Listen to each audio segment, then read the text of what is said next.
You're live now. Well, good afternoon and welcome to the virtual Toronto Garlic Festival. For the past 10 years, we've been going various places around the city of Toronto to cook and enjoy garlic, some of Ontario's finest garlic. And of course, like everything else in the world these days, we're now going virtual. So my name is Donna Dooher, and I am chef and co-owner at Mildred's Temple Kitchen here in Toronto. Have been cooking with garlic forever, love it to death. And today we're going to do a great dish with our cheddar biscuits. And we're renowned for our biscuits at Mildred's. I think everybody knows that in the city. Biscuits and scones. I actually made some earlier, which are right here. I just popped them out of the oven. And we put a real twist on this recipe. We're going to add roasted garlic and some cheddar cheese to it and fresh thyme to really change up the flavor profile. So I am going to demonstrate that. And I've got a wonderful chef who's joining me today, Joel from Nishdish Catering. Joel, are you there? Can I invite you in? This is where technically and Donna get a little wonky. Steadfast cameraman Kevin is going to help us get Joel in, and he is going to take us through an incredible rice dish that he's doing today, and really talk to us about. And I found this very interesting. Talk to us about how wheat was introduced into the Indigenous diet. Certainly when, I think the first wheat that was planted here in Canada was around 1600s at Port Royal. But wheat, as we know it, red wheat, is not Indigenous to Canada. Certainly we grow a lot of it here in the country. But it will be very interesting to have Joel walk us through how that has changed the perception of Indigenous cuisine. And we have so much to learn about that, and I'm really excited today that he's going to be able to cook with me. If he's here. Joel, are you there? It says I'm waiting for Nishdish. He's waiting for Nishdish. So while we're waiting, maybe He's unable to join. He's unable to join, okay. Well, while we're figuring all that out, why don't I start with a recipe? Wheat recipe. One thing I do want to mention with this recipe that I've changed slightly is I'm going to use red Fife wheat as opposed to just your regular all-purpose. So let's get a measuring cup out here. Measuring cups have seen better days. Kevin, maybe you There he is. Is he here? Hello. Yeah. Oh, there you are, Joel. Hi. Hello, everyone. How are you? Good, very good. Good. Well, welcome. Listen, I jumped right in and I chatted a little bit about what we're doing today, and I thought I'm going to pass it over to you. Give us the elevator pitch and tell us about the dish you're going to make today. I'm dying to see it. Well, so we're going to talk about the wild rice casserole today, the Manoomin.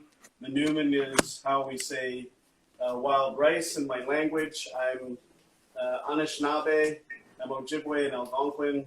My name is Chef Johl Ringuette, and I've been bringing the Anishinaabe food to Toronto since 2005. I have the little restaurant in Marketeria known as Nishdish Marketeria Catering. Nishdish, the name Nish, is short form for Anishinaabe. It's what we call each other as a nickname, Ski-nish or She-nish.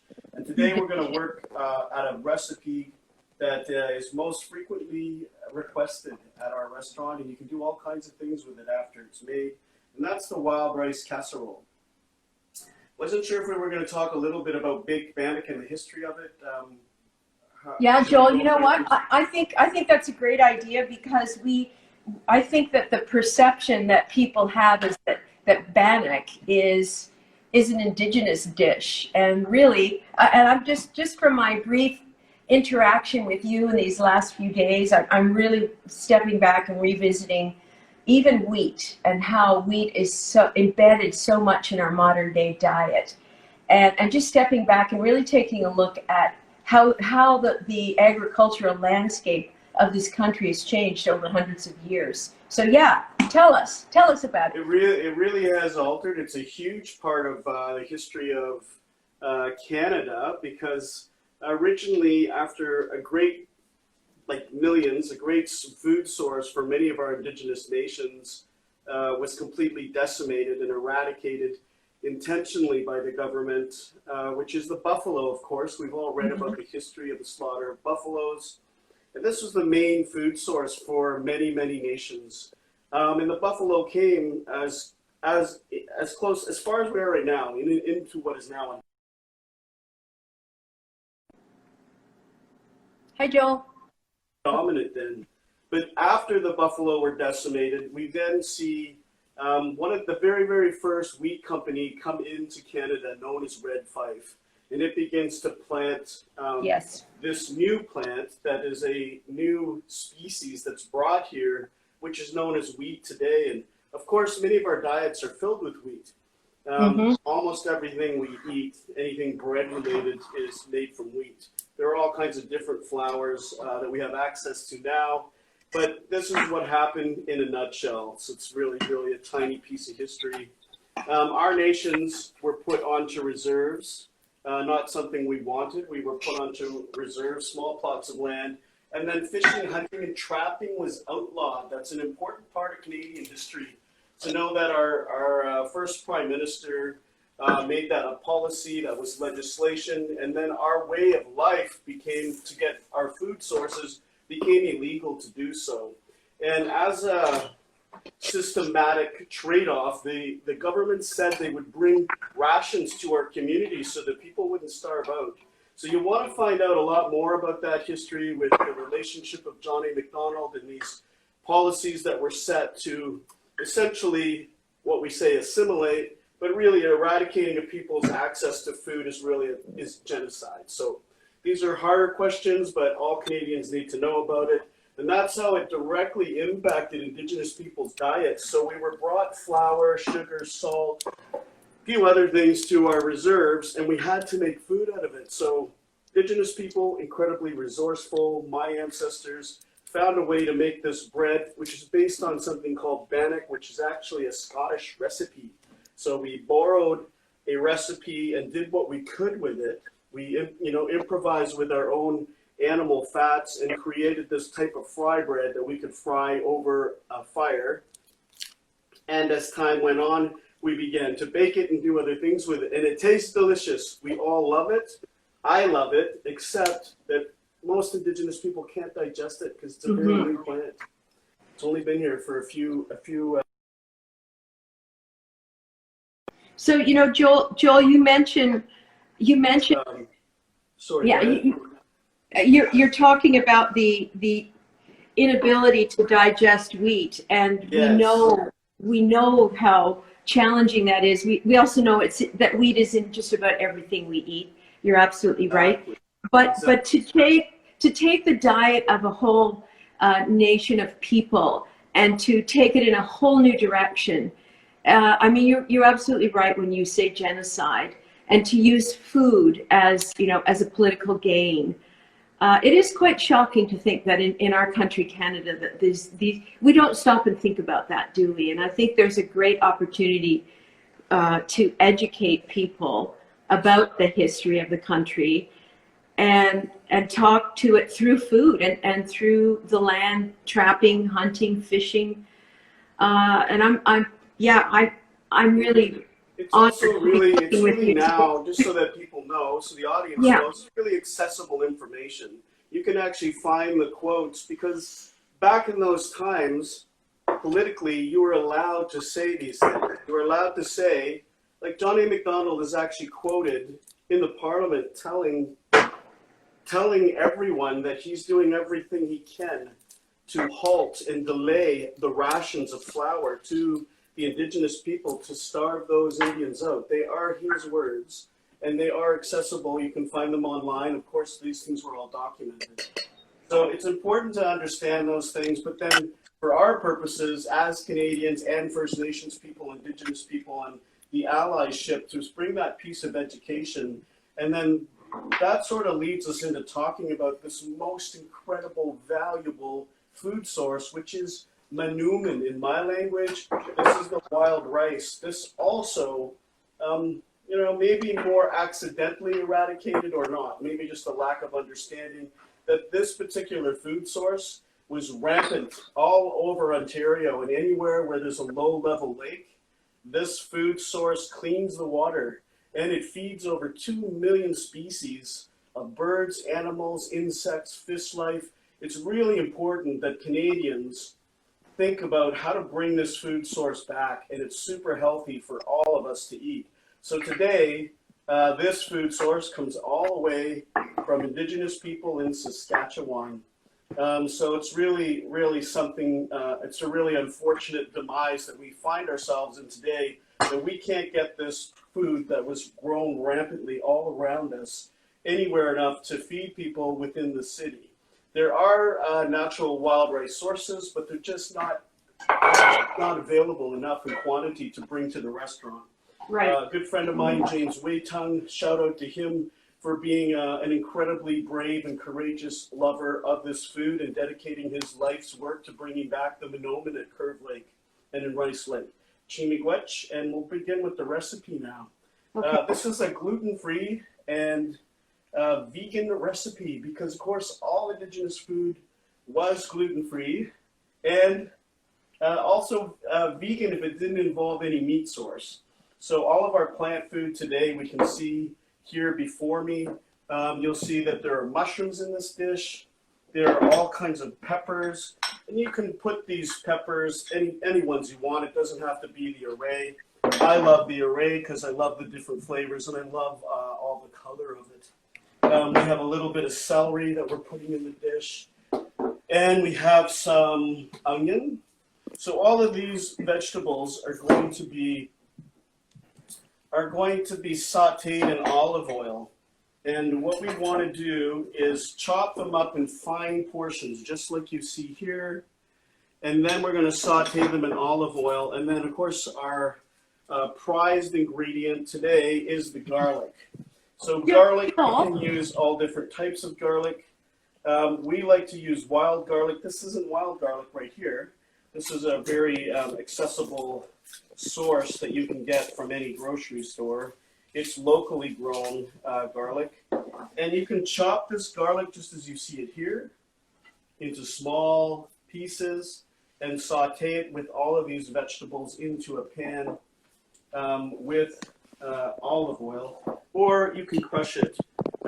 I do both. I prefer it when I want the dish to really have a lot of aroma of the garlic. I just chop it. Joel? We chop it here. Joel, can I ask a question? Could you talk indeed. to us a bit about garlic in the Indigenous diet and in Indigenous agriculture? History, origins. I'll be honest with you. I know wild garlic.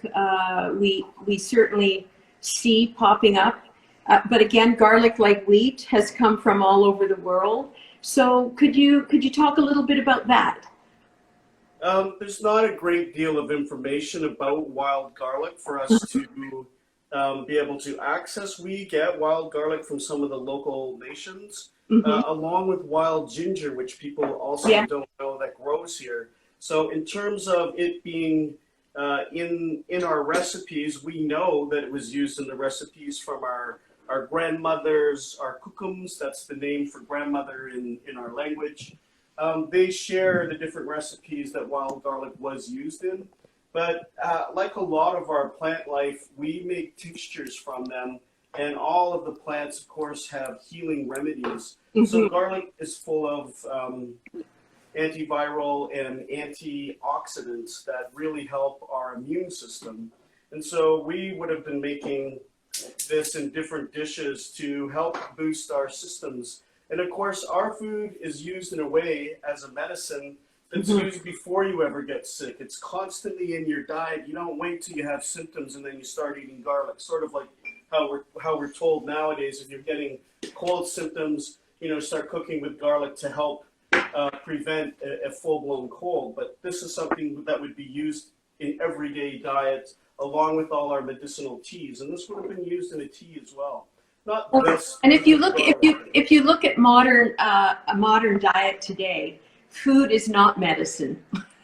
It's Yeah, completely the that's opposite. Yeah. So your point is so well taken. You know, we should be eating every day to keep ourselves healthy instead of taking ourselves to the brink of illness, and then we rely on modern medicine to try and remedy this situation. and I really appreciate and I love that you brought that forward because that's what the work of Nishdish is all about. Of course, there's fantastic dishes, but we always go into the history of them, and that's why it's an educational hub.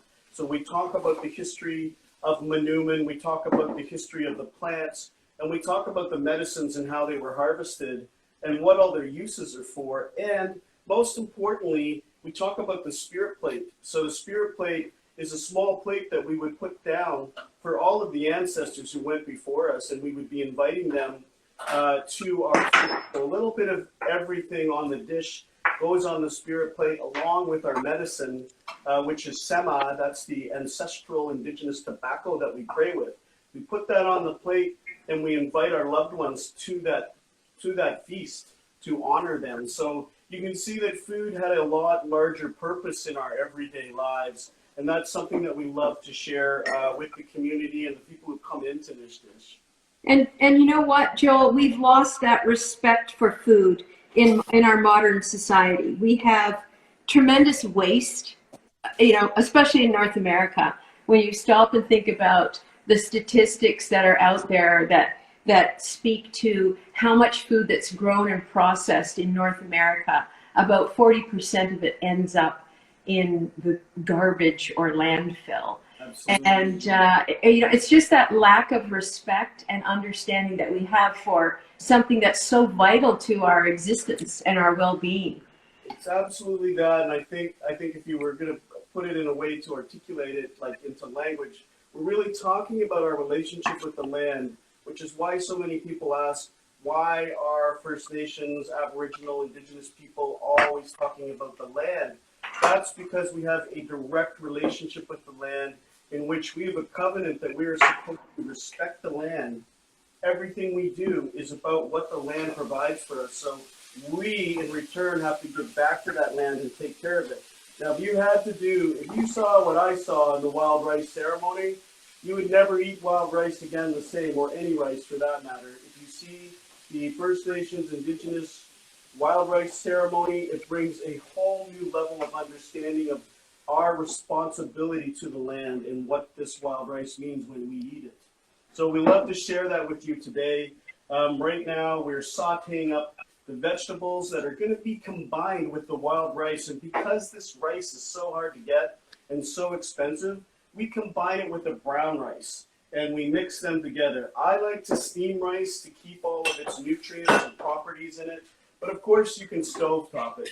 And it's always 2 to 1. Please remember that. It's always 2 cups of water to 1 cup of rice. And in this case, we're doing 1 cup of wild rice, the Manoomin, and we're doing 1 cup of brown rice. And we're going to combine them after we've steamed them. And then we add all the sauteed vegetables you saw. So we put the garlic in it, we put the onion in it, we put the mixed peppers. We have also some celery in this dish. And optionally, you can add a whole lot of parsley, which a lot of our community members love to have all that chopped up parsley and pine nuts. This dish, we don't use the nuts because of all the dietary issues with nuts nowadays. But pine nuts are a delicious thing if you don't have any kind of allergy to them to add to this wild rice casserole. The other 2 very small ingredients that go into it are, of course, cracked pepper and a little bit of Himalayan salt. This is pink Himalayan salt here, or sea salt. You can use iodized, your typical table salt, but iodized salt has been stripped of all its properties. So we like to use a sea salt or a Himalayan salt. And other than that, there's a little bit more of olive oil that you would add to this dish when it's done. And of course, just to give it that pop, we put some rice vinegar in it. And of course, our people made vinegars. We know that from the different plants that we've studied. And so a little bit of this vinegar in it really makes this dish, all the flavors burst from the dish. We're almost almost ready to show you that dish and what it's going to look like hot out of the pan. Do we have any questions from the audience about this dish? What kind of oil would they have used? So yes, there is a great question here, Joel. Maybe you can answer this. What kind of oil or fat, or would there have been any fat used in a dish that was plant-based?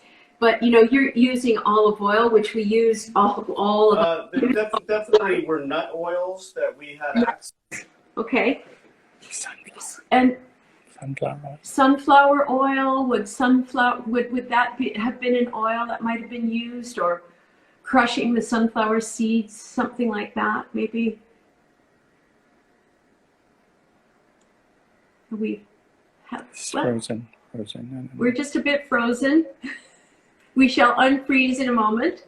Are we all frozen, Kevin, or just? Well, you don't seem to be. Okay, I'll keep going. So we think Joel's frozen. He's probably whipping up a storm, sautéing, Right. and he'll jump back in when we catch him.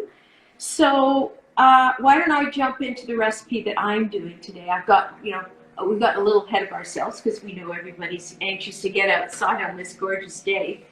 So back to the discussion on the wheat. We do have wheat in our diet, and I don't see it going away anytime soon, but I also think moderation is the call to action here when we're eating wheat, sugar, anything fat, dairy products, cheese. We always take things to excess. So here's something that you might eat. If you were cooking a big bowl of stew, you had a little biscuit on the side, I think that's okay. But to get up every morning and eat biscuits and scones and croissant and toast is probably not your best way forward.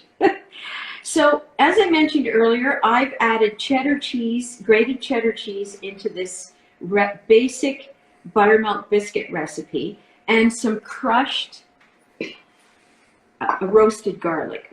So we've roasted the garlic, we just cut the top off of it, actually submerged it in vegetable oil, and one of the reasons I was asking Joel about the use of his oil, and cook it very slowly in the oven, and it starts to get this nice, deep, rich color to it, and flavor, a very deep flavor profile. In the dry mix, I have added baking soda, baking powder, dry mustard. In a traditional biscuit recipe, you usually have sugar, so I've swapped out sugar for dry mustard. And I put some fresh chopped thyme in as well from our garden downstairs. And I am going to use buttermilk and yeast to really boost the rise on this biscuit. So I've got that all together. I've bloomed the yeast. And now we're going to add wet to dry, as one is prone to do. So let's slide this over. And we're going to provide all these recipes for you at the end of the video so that you can try the dishes yourself. And I'm giving a lot of thought to Joel's back. Joel. Hi, Joel, you're back. We lost you there for a bit. Hi, Joel. Hi. We lost you for a bit. Yeah, we're back. Okay. We're facing the wrong way. Welcome back. Facing the other way. So, Joel, I'm going to finish off my recipe. How about that? While you catch up. How's that sound? We'll both cook in tandem. We'll cook together. But I was just saying a minute ago, I'm going to start giving a lot more thought to my food as medicine. I'm wondering from an agricultural perspective, what can we be doing to encourage producers and growers to maybe shift the way we approach our diets and our food production here in Canada. I think we have a lot of opportunity if the will is there. It's always about the will. Joel, how are you? Where are you at with your dish? Our dish is pretty much ready to mix. I just wanted to comment on what you're saying about our relationship with food and getting reconnected to food as medicine. I love the idea, particularly now, that people are really focused on where does food come from, because we really do take it for granted because we have such access to it.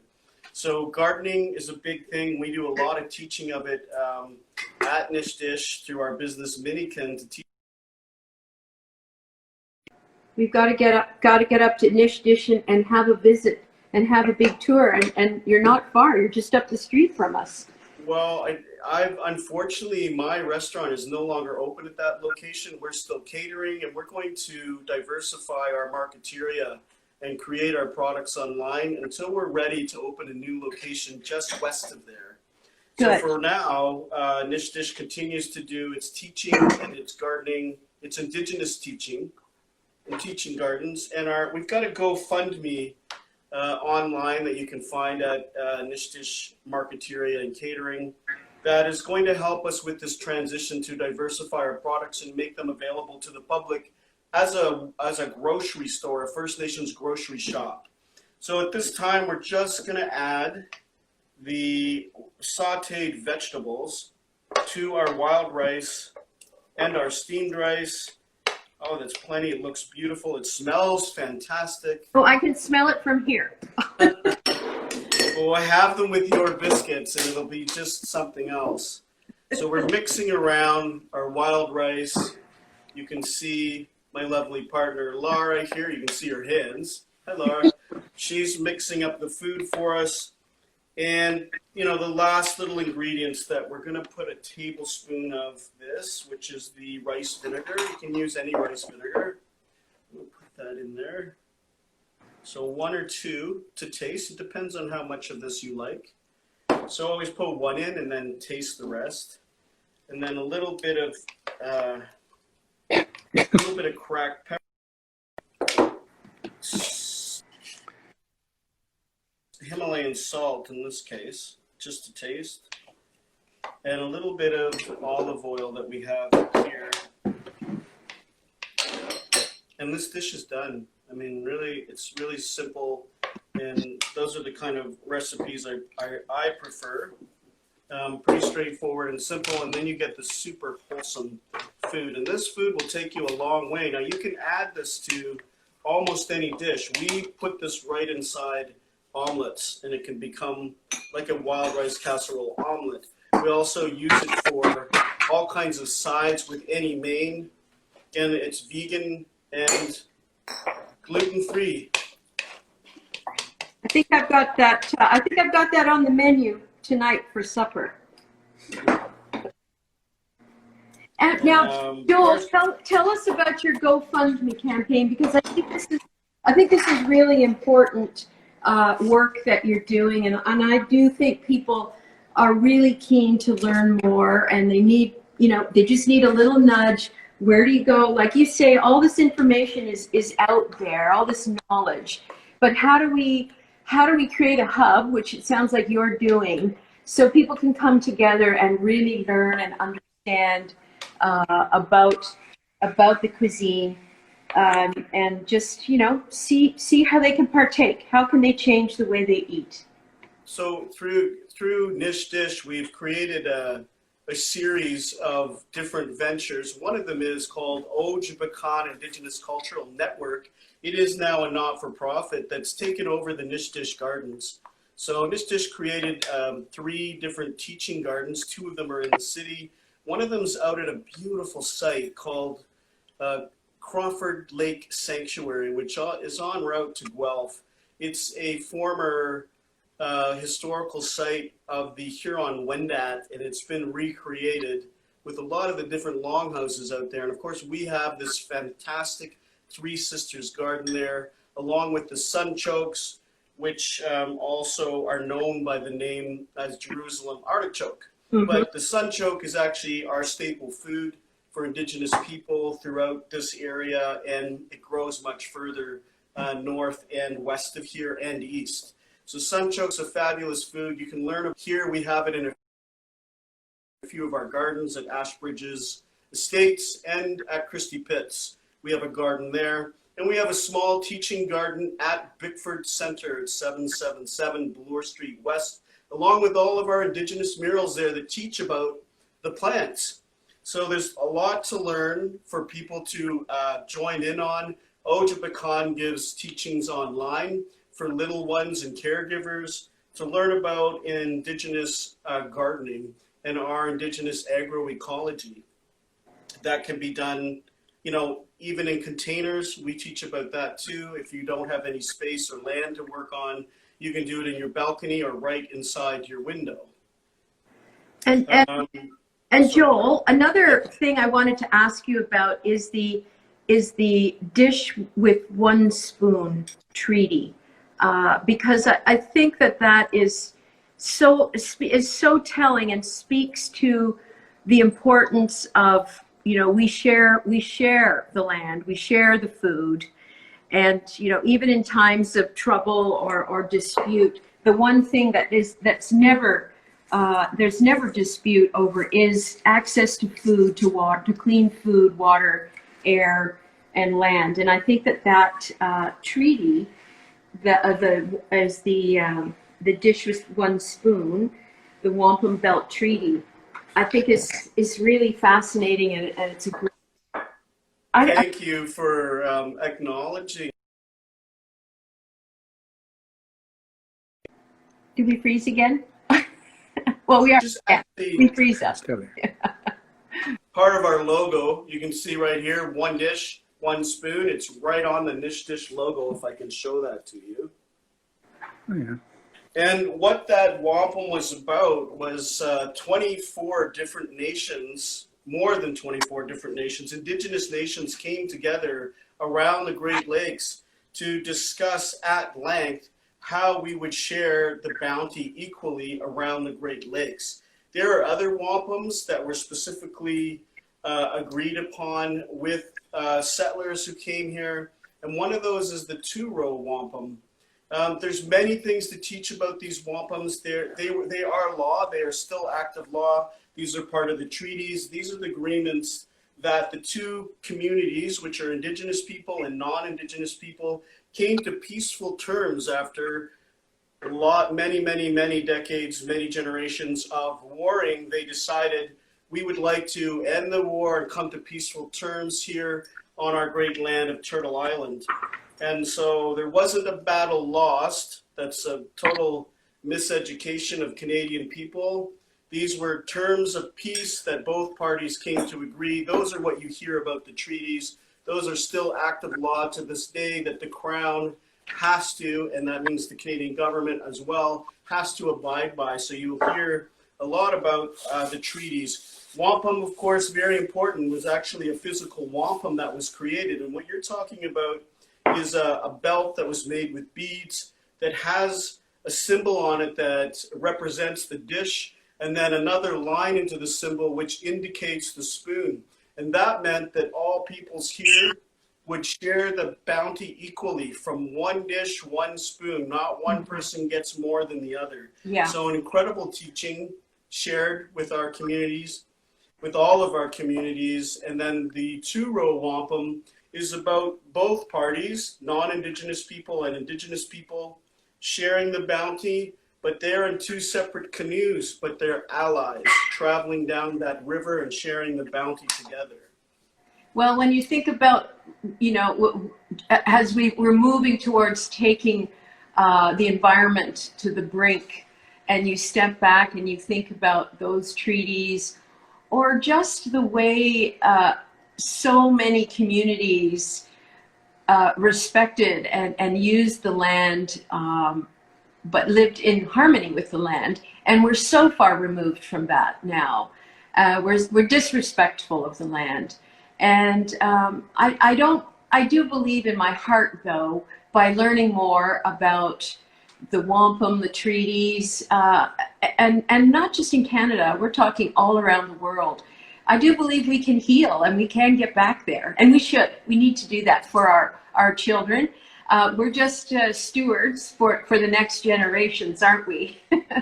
Absolutely, and again, everything you're saying ties right in. If you look at the history of Indigenous agroecology, you're going to find out that all of the plants have teachings to them, like I'm describing today, and one of them is the Three Sisters. When you see that beautiful story, which back in our day, we would tell these teachings for very long periods of time.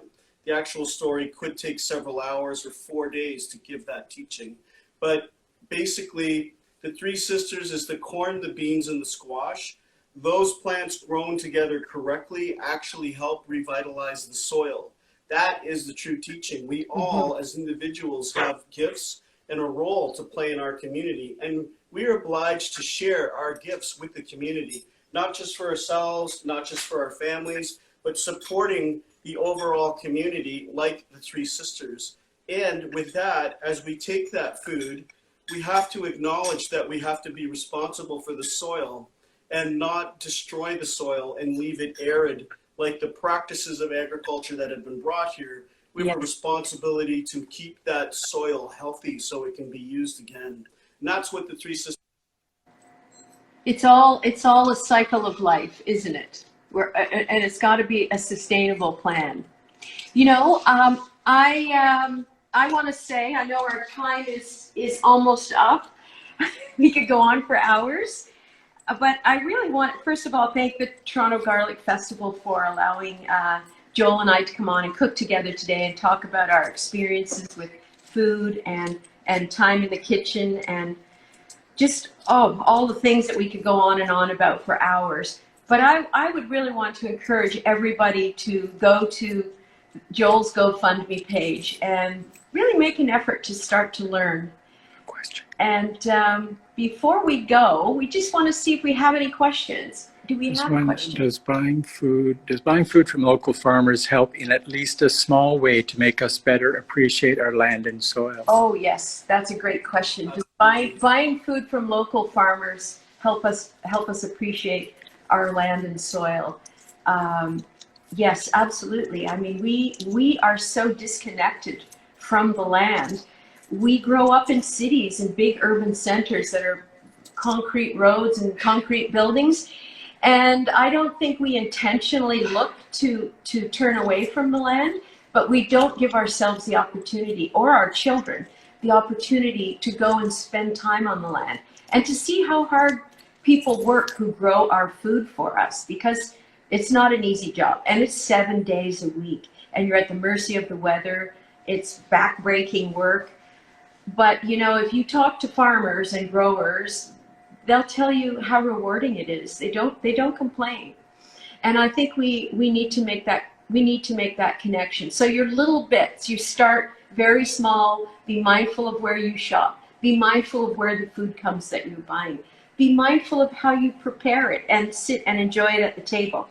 And if everybody starts to do that, I think that ripple spreads out and we can get to a much better place. So And thanks. if I could add one tiny thing. Yes, If you absolutely. have the opportunity, please get a seed, get a small plant, and that's how you begin to recreate your direct relationship with food, is Yes. learning how to nurture that plant. All human beings have direct relationships with plants, and we always have. And in our culture, the plants are our ancestors. They've been teaching us for as long as we've been here. The plants are our teachers, and you see those murals of the plants down at the Bickford Center if you want to see a fantastic, incredible teaching of those plants. You'll see them there. I'd like to thank you, Donna, too, for bringing the great food for all these many years. From Mildred's, I myself have had the opportunity to eat there at least half a dozen times, and have so much enjoyed myself there.